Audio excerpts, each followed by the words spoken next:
கண்ணியத்துக்குரியவர்களே, நம்முடைய கடைசி நாள் என்ற ஒரு நாள் வரும். இந்த உலகத்தில் இருந்து எல்லோரும் ஒரு நாள் அந்த நேரத்தையும் அந்த நிமிடத்தையும் அடைந்தே தீருவோம். அந்த நேரம் வரும். மலக்குல் மௌத் நம்முடைய கண்களுக்கு முன்னால் இருப்பார். அதை நான் நம்பிக்கை கொள்கிறோம்.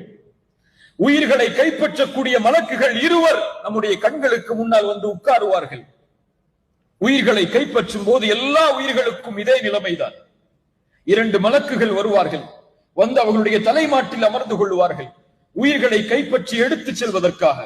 அந்த இருவருக்கும் உயிரை கைப்பற்றுவதற்கு அனுமதி கிடையாது. மலக்குல் மௌத் என்ற மௌத்துகளுடைய மலக்கு வர வேண்டும். அவர் வருவார். அந்த உயிரை கைப்பற்றக்கூடிய நிலை வரும்போது எனக்கும் அந்த நிலைமை ஒரு நாள் வரும், உங்களுக்கும் அந்த நிலைமை வரும். உங்களுடைய கண்கள் மூடக்கூடிய நேரத்தில் நீங்கள் யாரை நினைப்பீர்கள்?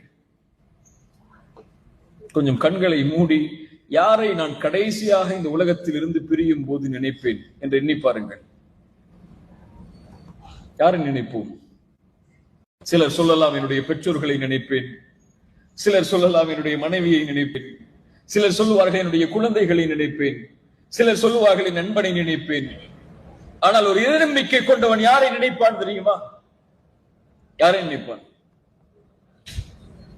யாரை நினைப்பான்? மன் அஹ்ப லிகா அல்லாஹ் அஹப்ப அல்லாஹு லிகாஅஹு.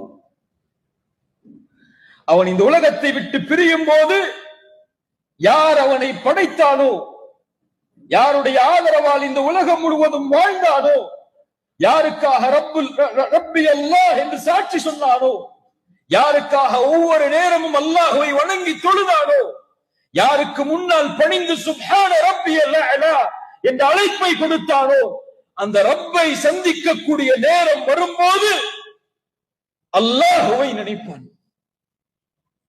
ரசூலுல்லாஹ் சொன்னார்கள், யார் அல்லாஹ்வின் சந்திப்பை விரும்புகிறாரோ அவரை சந்திப்பதையும் அல்லாஹ் விரும்புகிறார்.